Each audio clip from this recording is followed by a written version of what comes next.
project. What intrigued you about signing on to this film when you read the script? What was it about it? You said, "Yeah, I'm in. I'm jumping right in." Oh, I think it's probably the limitations that come with it, to be honest. You know what I mean?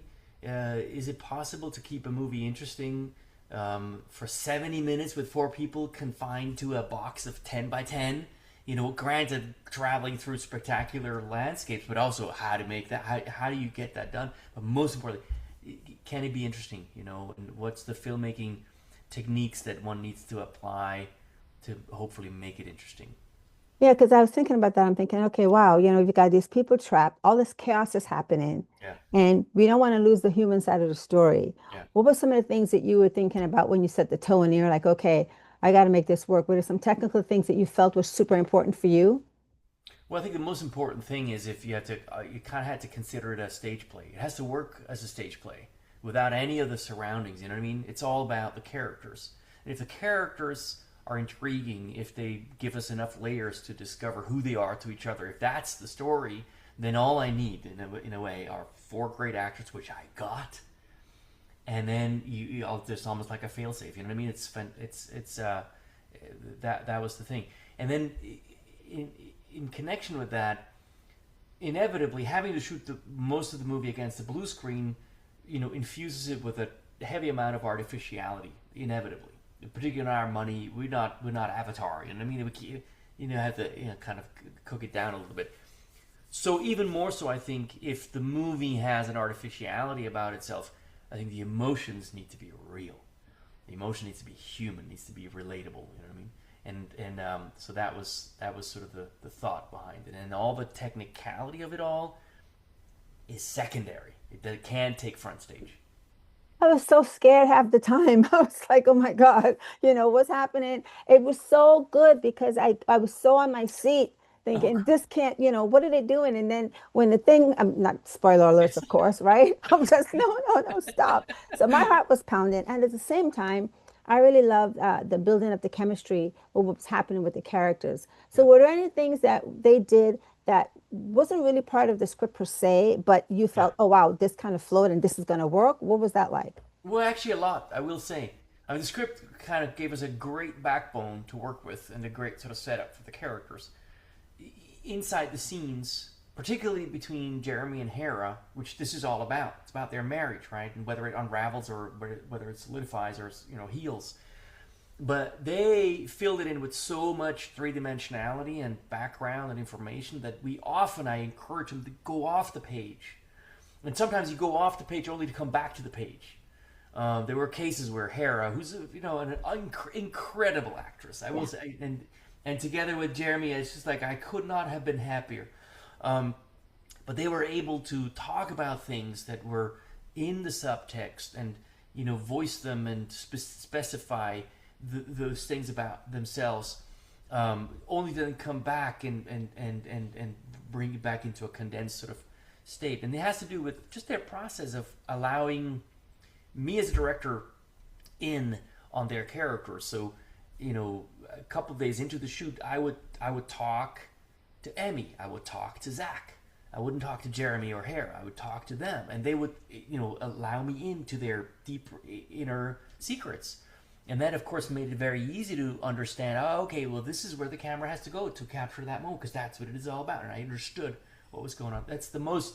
And by the way, the same is the case with Olga Kurylenko, Oh, who I have to say she has an uncanny talent to take a character that it does very flawed and irrational things and just own it and make it believable and bring it. She was wonderful. yeah. And that was I love about the film because it was so real and it was so much happening. And like you said, Hera, it was like, here are these people in this horrible situation, lives are on the stake, and then all this other shit's happening at the same time. And you're like, oh my God, wait, what are you talking about this right now? Like, it was just surreal at the same time. Yeah. So many people go through that. We're not on a balloon happening it, right? But we're stationary, but the same process is happening, right? We're colliding, except they're up there. Oh my God. You have such a fun way of putting it. I You love know, this. it's just, It's true, but it's true, and it's of course I mean, it's a heightened thing, right? And let's also face it, as much as we talk about realistic emotion and all that, the tone is a little heightened, and it's not completely 100% serious all the time. And it's supposed to be a popcorn movie that is fun, but still gives you something about the human condition. But I think about it, the journey of the balloon is sort of an allegory for what's going on between these two in their marriage, right? It's a rite of passage. They have to confront. They have to be, humbled, and they are humbled by nature, by the forces of nature.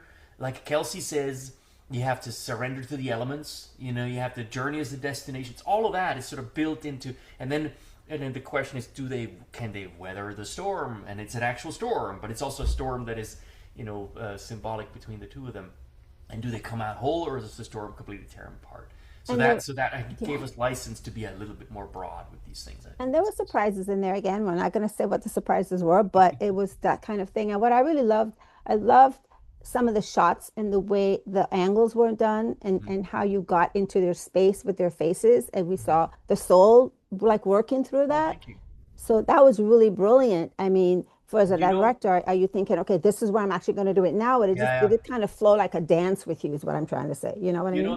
That's very interesting and very cool that you picked up on that, because that's entirely credit to Jaime Reynoso, our fantastic DP. Jaime, we have a long-running friendship. He shot my very first movie 25 years ago, and we became very, very close friends, and just kind of had a kinship about the creative process.